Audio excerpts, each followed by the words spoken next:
Hello, bookworms and literature lovers. Prepare to be transported to a world of magic, intrigue, and breathtaking storytelling as we explore the enchanting realms of The Namesake by Jhumpa Lahiri. Chapter 1. The Namesake is a novel by Pulitzer Prize-winning author Jhumpa Lahiri. The novel follows the life of Gogol Ganguli from birth until middle age, chronicling his struggle to discover who he is as a second-generation immigrant. Gogol struggles, first with his unusual name and later with the traditions his parents insist on upholding that embarrass Gogol in front of his American friends. However, as Gogol grows older, he comes to appreciate what his parents went through when moving to this country and how hard it was for them to adapt to their adopted country. Gogol eventually finds some solid ground between his parents and the world they live in, bringing him some peace. The Namesake is a novel of self-discovery that is an emotional journey its readers will not soon forget. 1968. Ashima Ganguli is making herself a midnight snack when her water breaks. Ashima, a recent immigrant from Calcutta, suffers from culture shock when she arrives at the hospital and is forced to labor in solitude. At home, Ashima would have been surrounded by her female relatives, getting advice from those who have been through this before. In America, Ashima is left alone and is afraid, unsure what exactly is happening to her. A kind nurse befriends Ashima, helping her through the labor as best as she can. During her labor, Ashima thinks of the first time she met her husband. Ashima's parents had begun inviting men their home to meet Ashima over a period of several months, but none of the other men had accepted Ashima as their bride, a fact that left Ashima relieved. However, when Ashima arrived home from school one particular day, she was ushered quickly to her bedroom in order to change. When Ashima came back downstairs, she found strange shoes sitting in the family's entryway. Ashima stared at the American-made shoes, then slipped her own feet into them to see what it was like. Ashima was ashamed of her actions, knowing what she was doing was shameful, but unable to stop herself. Ashima's mother called her into the sitting room then. Ashima slipped out of the shoes and laid eyes for the first time on Ashok, a young man who had been studying abroad in America. Ashok would not look Ashima in the eye, as was their tradition, but Ashima could sense his curiosity. It would not be until their wedding that Ashok would finally gaze into Ashima's face. On another floor, Ashok waits for word of his child's birth. Ashok thinks how fast time has passed since Ashima first learned she was pregnant. Ashok paces the waiting room and then picks up a magazine to read while still pacing. Ashok begins to think of another time when he was reading and it saved his life. Ashok took a train to visit his grandfather. Ashok's grandfather was a fan of Russian literature and shared his love with Ashok. Ashok was on his way to accept his grandfather's Russian books as it seemed his grandfather was near the end of his life and ready to part with his beloved belongings.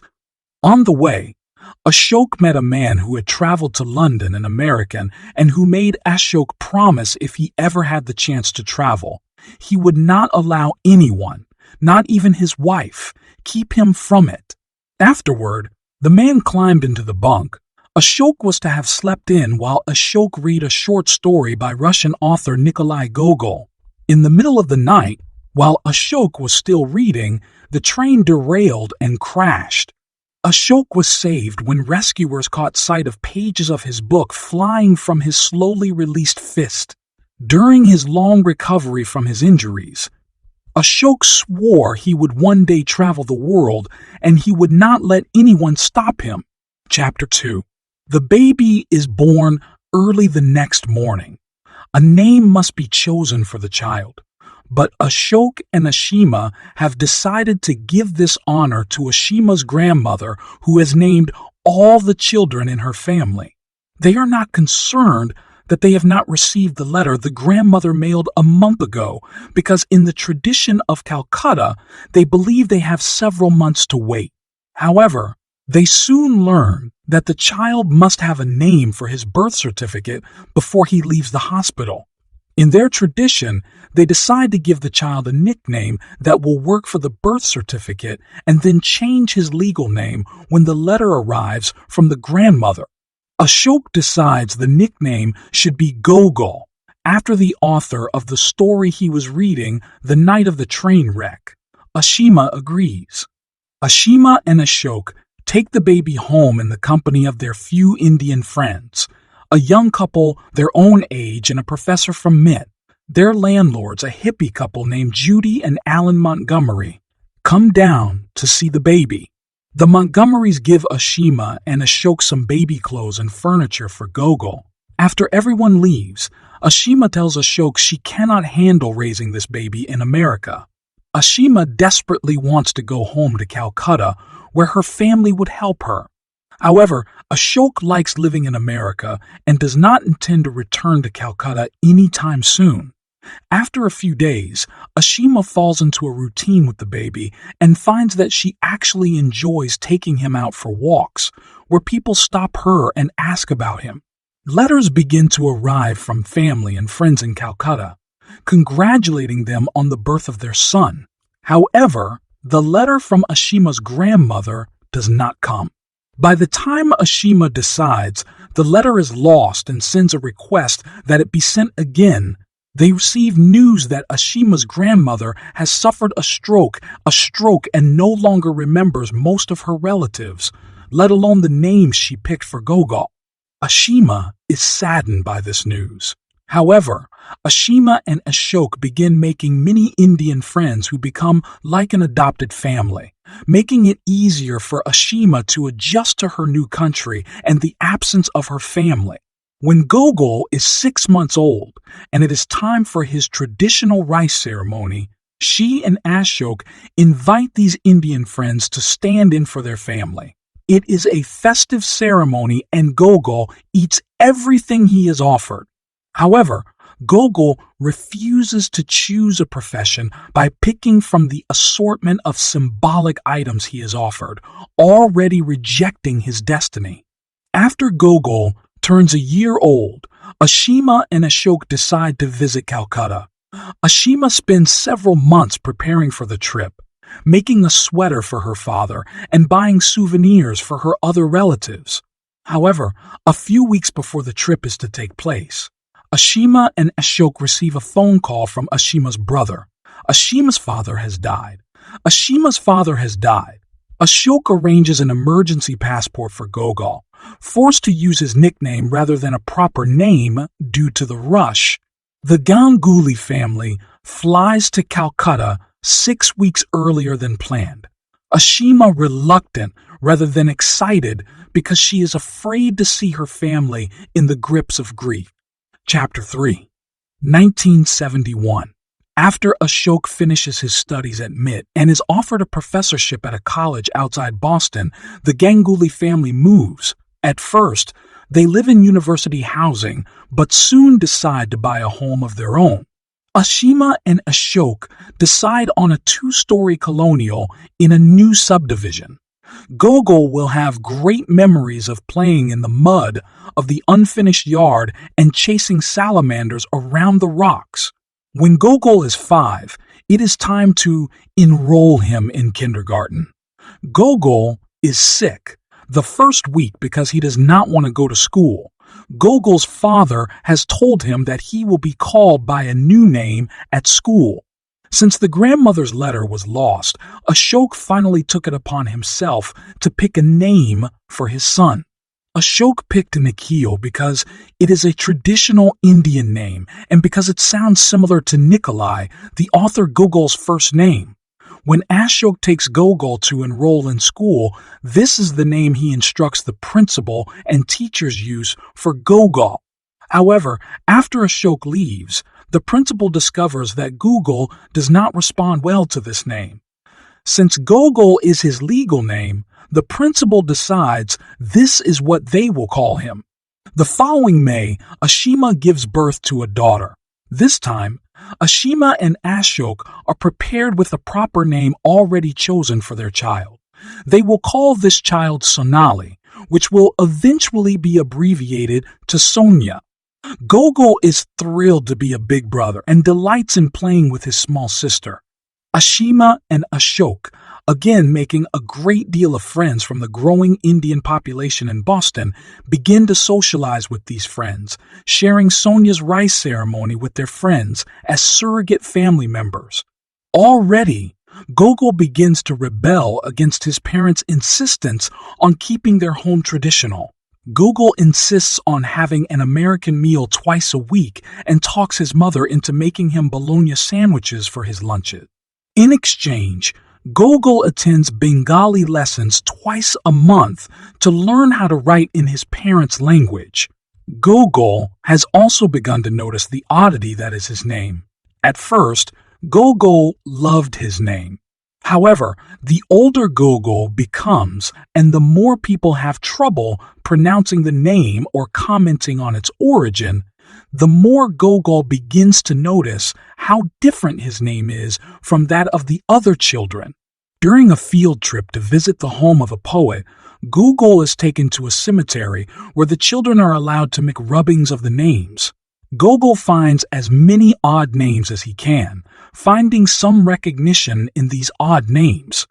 Ashima is not impressed with Gogol's rubbings, but to Gogol, they are of utmost importance, and he insists on keeping them for many years to come. Chapter 4. 1982. It is Gogol's 14th birthday, and his parents are throwing a large party for him that includes all their Indian friends. Gogol does not enjoy the party because he does not know most of the kids invited. Gogol does not like most of his presents either, and sets them aside for his mother to re-gift them to family members on their next trip to Calcutta. After the party, Gogol is in his room when his father brings him one last gift. Gogol is surprised, since his father has never given him a gift without his mother's help before. However, Gogol is disappointed to find it is a book of short stories by Nikolai Gogol, his namesake. Gogol does not know why his father named him Gogol, except that he liked his writings. Now, Gogol discovers that Gogol is not even the writer's first name, making Gogol's name even more ludicrous than he had first believed. Despite the fact that the book appears to be important to his father, Gogol puts the book on a shelf and quickly forgets about it. The following year, Ashok gets a sabbatical from his university, and the family arranges for an 8-month visit to Calcutta. Gogol is not happy about this and protests as much as he can, but is still forced to go. The family stays with relatives, moving from home to home every few weeks, rather than getting an apartment of their own.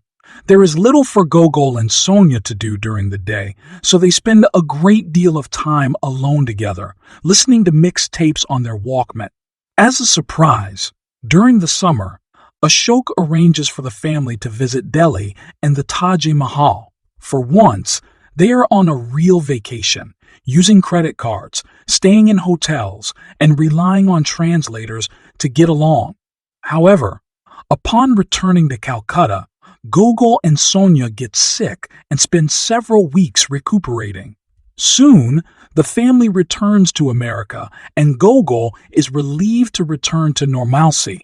The following year, Gogol takes an English class in which the teacher is aware of the origins of his name. During a lesson on short stories, the teacher introduces Nikolai Gogol.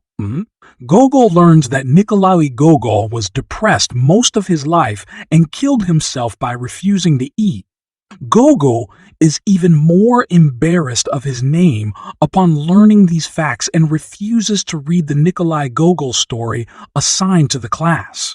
Gogol does not date in school and does not do much socializing, both things that do not seem to concern his parents. Gogol does sneak out one night, however, to attend a college party with some of his friends. On this night, Gogol meets a young lady to whom he claims his name is Nikhil. Gogol feels like a totally different person when he uses this name, a person who is confident. Gogol gives his first kiss to a girl that night and feels accepted, like a new man. Chapter 5. When Gogol turns 18, he decides to change his name legally. Ashima and Ashok do not think this is necessary, but they do nothing to stop him. Gogol thinks it is very anticlimactic when the judge signs the papers, forever changing his name to Nick. It is not until Gogol moves into the dorms at Yale that the change begins to show itself. However, since his parents, his sister, and all their friends will forever call him Gogol. At college, Gogol is known as Nikhil. Gogol feels like a different person, though he suffers a small amount of guilt for changing his name. Nikhil is a man who is more confident, more American, and a man who fits in with his fellow students, more American who fits in with his fellow students. All through his freshman year, Gogol returns home every other weekend. However, the more time passes, the less he feels as though he fits in. Not only this, but Gogol has decided to go against his father's wishes that he study engineering and adds art classes to his schedule. During his sophomore year, Gogol meets a young lady on the train ride to Boston. This girl, Ruth, also attends classes at Yale. Ruth and Gogol hit it off, and all weekend Gogol can hardly wait to return to school in order to call Ruth again. When they meet the second time, there is some awkwardness between them at first that quickly vanishes. Ruth and Gogol begin to spend a great deal of time together and before long become intimate. Gogol can think of nothing but Ruth when they are separated. Over the Christmas holiday, Gogol would like to see Ruth, but he has not told his parents about her and is afraid to do so because he knows they will not approve. Instead, Gogol arranges a clandestine meeting in Boston for a day. When Gogol's parents finally learn of Ruth, they are not impressed. They feel marrying an American would be a mistake for Gogol and warn him not to become too serious. A short time later, Ruth spends a semester studying at Oxford. Gogol misses her dearly. But when she returns, things have changed between them. Soon Gogol and Ruth are fighting so much that they decide to split up. The Thanksgiving of Gogol's senior year, he is traveling by train to see his father, who is alone for a holiday because Ashima and Sonia went to Calcutta for a wedding. The train is delayed several hours because of an accident on the tracks. When Gogol finally arrives, he finds his father has been waiting for him for several hours. Gogol feels bad and tells his father he should not have waited so long. In the car, on their way home, Ashok finally tells Gogol about the train wreck that almost ended his life and the reason why he chose Gogol for his son's name. Gogol feels shock and surprise at this admission, and guilt for having changed his name. Chapter 6, 1994. Gogol moves to New York City after college to attend a graduate program in architecture at Columbia. Despite his parents' desire, he attended a similar program at MIT. Gogol is now an apprentice in a large architecture firm. One night, a friend from the firm takes Gogol to a party at someone's home. There, Gogol meets a girl named Maxine with whom he has a nice conversation.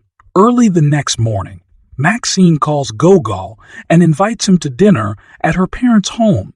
Gogol agrees, amused to be pursued by a girl rather than the other way around. When Gogol arrives at the Ratliff home, he finds it to be a Greek revival, a piece of architecture he deeply admires. Gogol meets both of Maxine's parents and likes how normal they are, how different from his own parents. Gogol finds himself quickly accepted in Maxine's life, spending more time with her and her parents than he has with his own family in several years. Gogol learns about cooking with Lydia, Maxine's mother, and culture from Gerald, Maxine's mother, and culture from Gerald, Maxine's father. Soon, Gogol informally moves into the Ratliff home. That summer, Gerald and Lydia go to their summer home in New Hampshire, leaving Gogol and Maxine at home alone. Gogol enjoys this despite the lack of air conditioning in the old home. A few days before Gogol and Maxine plan to join Gerald and Lydia in New Hampshire for a week, Ashima calls and asks Gogol to come visit her, and asks Gogol to come visit her and Ashok for the weekend. Ashok has received a grant to direct research in Ohio, and Ashima would like Gogol to spend some time with him before he leaves. Ashok will be going by himself, leaving Ashima alone for the first time in their marriage. Gogol reluctantly agrees to lunch on the way to New Hampshire. Gogol is nervous when he arrives with Maxine, refusing to remove his shoes at the front door, as is tradition in his parents' home. Gogol is embarrassed later when his mother fusses over them, serving a dinner that clearly took a lot of preparation and refusing to sit down to eat herself until everyone else is finished. Gogol cannot get out of the house quickly enough, not bothering to respond to his mother's request that he call when they arrive in New Hampshire. In New Hampshire, Gogol finds relaxation, a joy he's never truly known before. With nothing to do all day, he and Maxine find plenty to keep themselves busy. On his birthday, toward the end of their visit, the Ratliffs throw Gogol a party. Despite being grilled by guests about his ethnicity and his visits to Calcutta, Gogol finds the entire week exciting, just the kind of life he always imagined for himself. Go never bothers to call home to make sure his father got to Ohio, or to make sure his mother is all right alone. Chapter 7. Ashima has decided to make Christmas cards herself this year. Ever since Gogol and Sonia insisted the family celebrate the holiday, Ashima had been hard-pressed to find cards that did not mention Christianity or religion.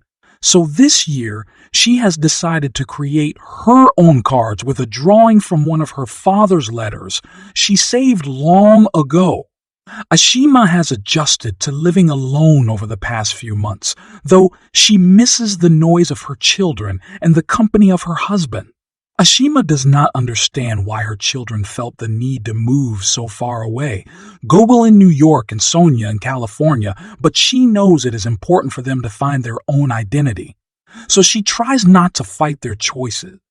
Ashima has begun to make a few changes in her own life. Ashima has a job now, working part-time in the local library. Ashima has even made friends among the other ladies working there, her first real American friends in 20 years of living in this country. While working on the cards, Ashima gets a phone call from Ashok. Ashok is in the of a hospital because of stomachache that will not go away. Ashok assures Ashima that it is nothing serious, but asks her to make an appointment with their family doctor for the following weekend when he expects to be home. Ashima returns to her work only mildly concerned. However, when Ashok does not call again several hours later, Ashima becomes concerned. Ashima calls his apartment, regretting that Ashok does not have a cell phone. Ashima then tries the hospital when the phone at the apartment is not answered.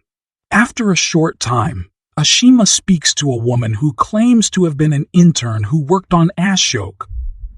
The doctor tells Ashima that Ashok has passed away of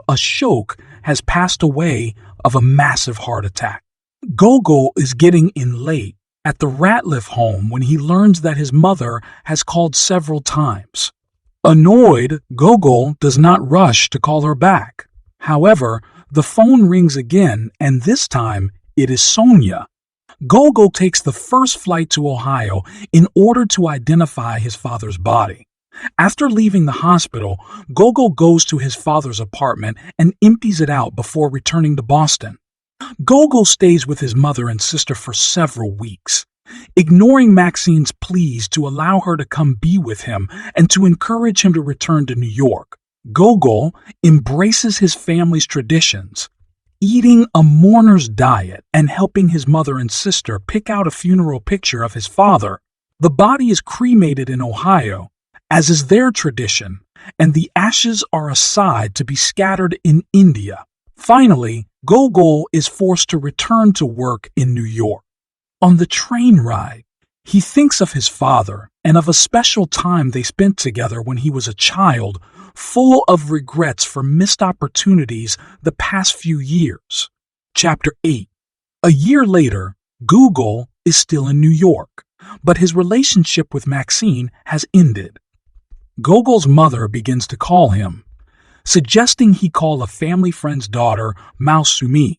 Gogol is not interested, in part because he knows his mother is trying to marry him off, and partly because he is preparing to take his board exams in architecture and he is busy with that. However, Ashima pressures him so much that Gogol finally relents. On the first meeting, Gogol is surprised to find himself attracted to this woman and wanting to spend more time with her. Over the next week, Gogol begins to remember all the times he met Malsumi at family parties. When they meet for lunch, Gogol shares these memories and once more finds himself wishing he could spend more time with Malsumi. In fact, after Malsumi picks out a hat at a local store, Gogol finds himself returning to buy it despite its incredible price and putting it away for Malsumi's birthday. The following weekend, Malsumi invites Gogol to have dinner at her apartment. Malsumi is tempted to make a meal that she should have prepared ahead of time, and it burns when Gogol whisks her off to the bedroom instead. Within a few months, they move belongings into each other's apartments. Over this time, Gogol learns that Malsumi moved to Paris after college in order to escape her parents' need to make a good marriage for her. There, Malsumi fell in love and became engaged. They returned to New York for the wedding. However, Malsumi learned one night of her fiancé's unhappiness with the cultural traditions surrounding their nuptials, and a resulting fight ended their relationship. Malsumi was grief-stricken and humiliated, hiding out at a friend's until she could get on her feet again. Now Malsumi finds a second chance with Gogol. Chapter 9.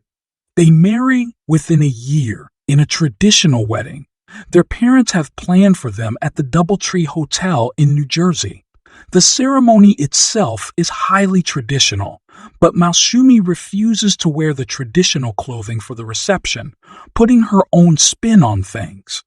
Gogol and Malsumi are not allowed to be alone until late in the night, finally given the space to share a hotel room alone.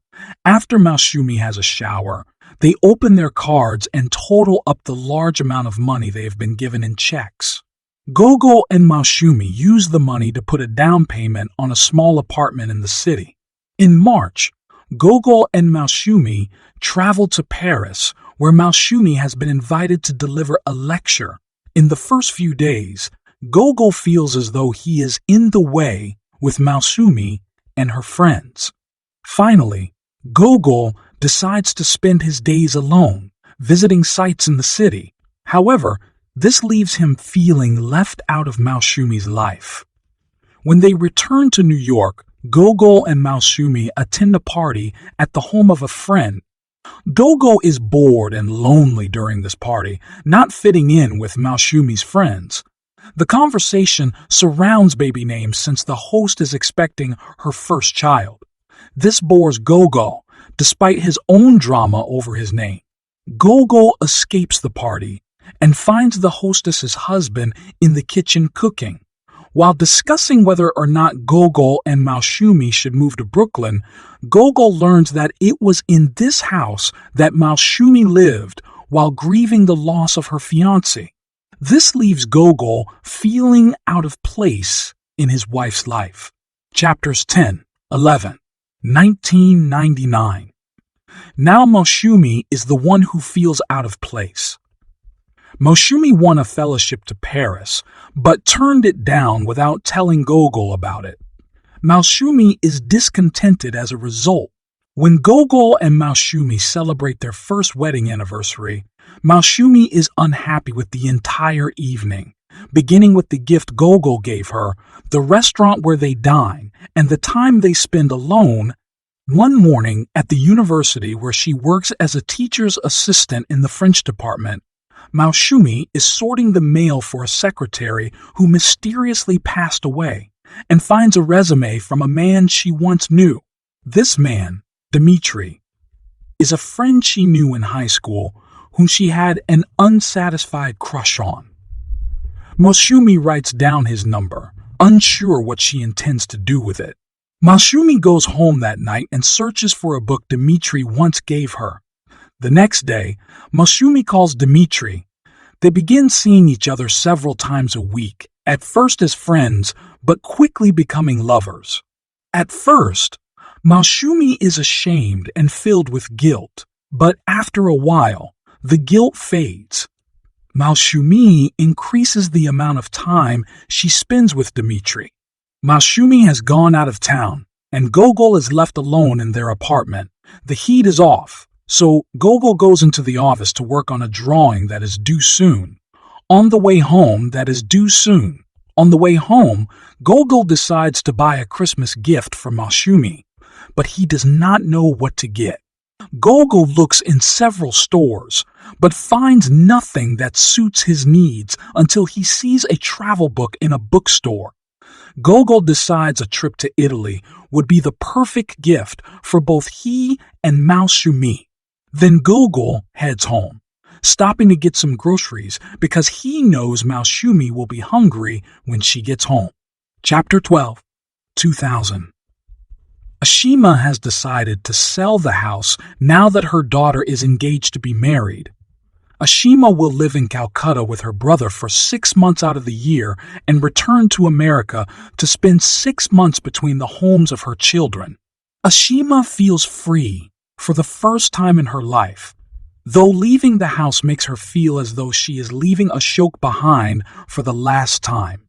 Ashima is throwing a Christmas party one last time in her home, and her children will soon be there to help. Ashima is happy about this, feeling as though her life has finally settled into a happy pattern she can live with. Gogol arrives in Boston in time for his mother's party. Gogol is happy to be home, despite the rocky year he has just survived. Gogol and Malshumi were on their way to Boston for Christmas the year before when Malshumi accidentally let Dmitri's name slip into their conversation. The truth about the affair came out, and Malshumi moved out of the apartment. A few months later, after signing the divorce papers, Malshumi told Gogol she would be moving back to Paris. Gogol was heartbroken over the end of the marriage, and embarrassed and feeling inadequate as well. Being home now is like a salve on the wound. During the party, Gogol goes upstairs to find his father's camera and wanders into his own childhood bedroom. Among a group of books, Gogol finds the Nikolai Gogol book his father gave him on his 14th birthday. For the first time, Gogol opens the book and begins to read The Overcoat, the same story his father was reading the night of his near-fatal train crash.